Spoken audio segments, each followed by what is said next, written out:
Hey, this is Heidi Dawson. If you love all things health and wellness and style of any kind, hang out here with me each week. I'm obsessed with never-ending improvement, and it's all in an effort to help each one of us live a wildly successful lifestyle. Subscribe today so you don't miss a thing. Hi, guys. Welcome to episode 216 of the Wildly Successful Lifestyle Podcast. How you doing out there? It's a crazy world right now. But guess what? You're okay. And you can handle whatever's going on. I promise you that. And the more you get control of your mindset, the better prepared you'll be to just handle the stuff that's going on around you, outside of you. And I know that's a lot for most of us. And just a heads up, we're going to school today. So get ready. I love you though. I love me. I love us. All right. So I was in the gym locker room this last week, and there was another girl right next to me. Now, I don't know her, but I've seen her there a lot. And so I said hello and asked how she was. Well, she said this. She said, hungover at the moment, but I did it. I got my workout in. My husband and I both did that. Now, he's hungover every day. So he's constantly having to work through it every morning. Now, I'm not sure why she told me that. Maybe she knew I wouldn't judge her because all I felt for her was love and empathy. I totally get it. Prior to COVID and lockdown, she was getting into a great rhythm at the gym. I remember. She, like most people, though, dealt with the last 2 years by buffering, distracting from the reality that we found ourselves in.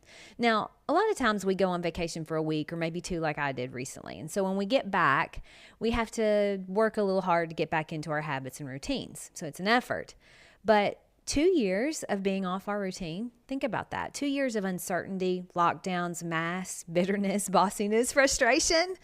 That's caused a lot of us to have to work really super hard to stay conscious and present and get our workouts back where we want them and our drinking back where we want it and our mindset back in alignment with the good things in life.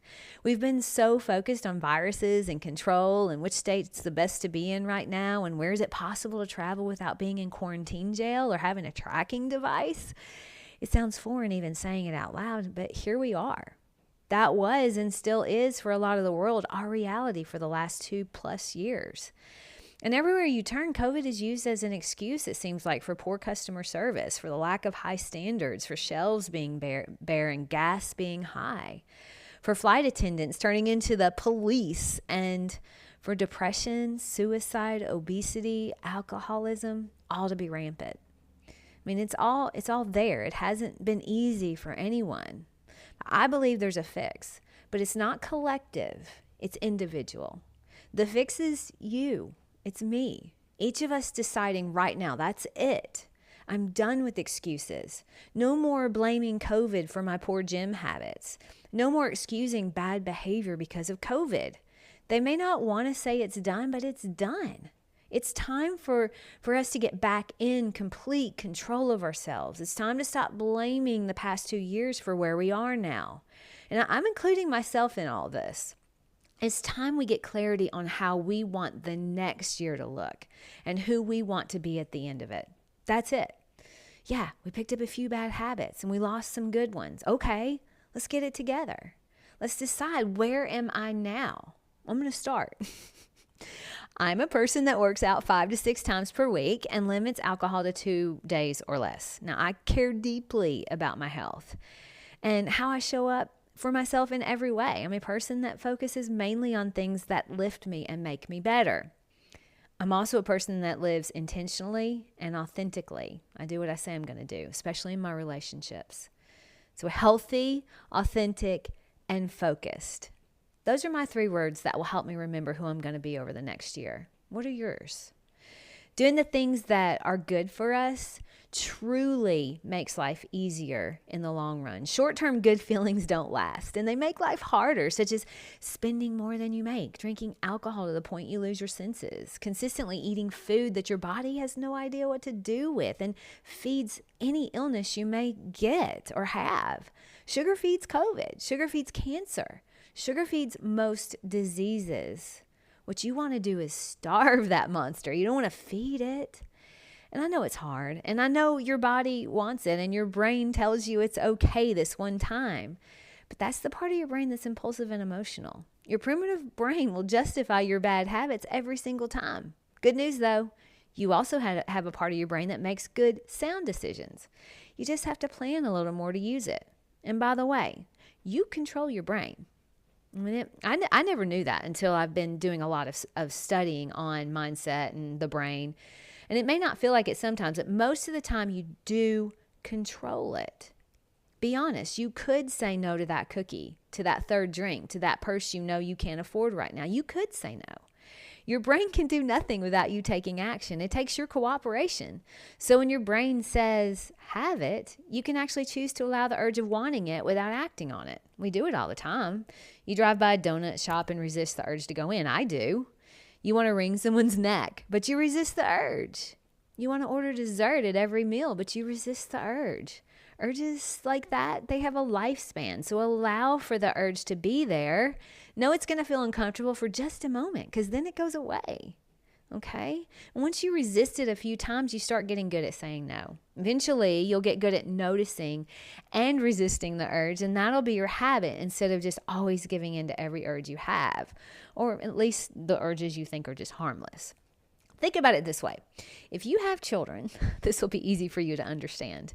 So your 4-year-old is very impulsive. He wants what he wants. And most of the time you're having to rein him in.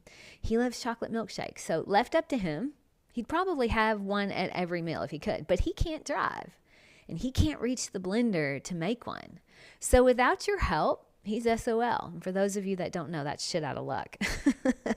So obviously, you say no to the every meal milkshake thing because that certainly is not in his best interest. Well, you have an inner child too. That's your primitive brain. And that inner child wants you to go on Facebook when you have things you need to be doing. Or maybe your inner child wants all the bread when the waitress puts it down. Or wants to buy that thing you know isn't in your budget at the moment.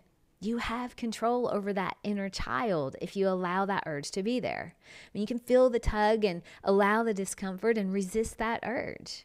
Well, then the urge goes away. Now, maybe you have a persistent inner child.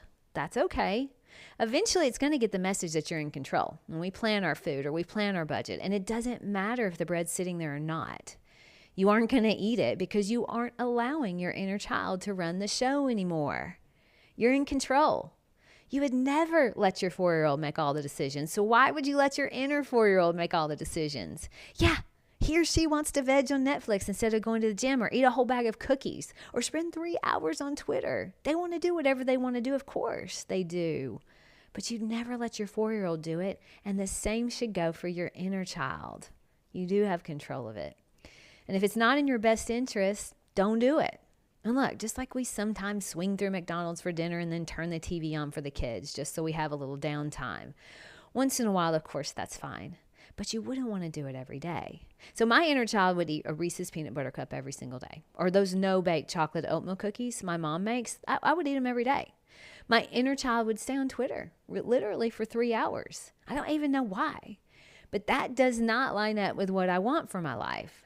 So I'm getting really good at noticing those urges and looking at what I'm trying to avoid or just noticing, I'm not hungry. It's just a craving. I just know it's in there, and so I go get it, which is why I don't keep it in there. But I'm able to notice that urge, allow it, and just say no. Sometimes I will say it out loud like I imagine you would to a child. Like, no, we're not doing that. It's quite effective as long as you're not in public. I mean, I'm not trying to get anyone put on the radar for crazy. It's not perfect, of course. And I'm not perfect on, the only drinking alcohol twice a week. I'm close. And I'm not yet back to the gym like I want, but it's heading there quickly. And working through these episodes with you guys helps me a lot. And I hope it helps you too. Nobody's perfect. Everybody's working on something. And we all have that primitive brain that justifies doing things that aren't in our best interest. But guess what? Everyone also has a prefrontal cortex that makes good decisions. This is no to bread, the alcohol, the 3-hour Twitter escapade. We all have that too. We just have to decide who we are and what exactly we want. And then say no to as many things as we can that doesn't line up with our goals. Who's in charge? You or your inner child? My challenge to you today, Get clarity on who you want to be this next year. Maybe you come up with your 3 words. Then start noticing the urges you have that don't line up with that. You have the power to say no when it doesn't line up. I mean, who's the boss, right? You are your inner child. You wouldn't let your 4-year-old make all the decisions because you love him and you want what's best for him and you know he'll be better for it. The same should go for you. You can have anything you want. You just have to be bigger than your inner child.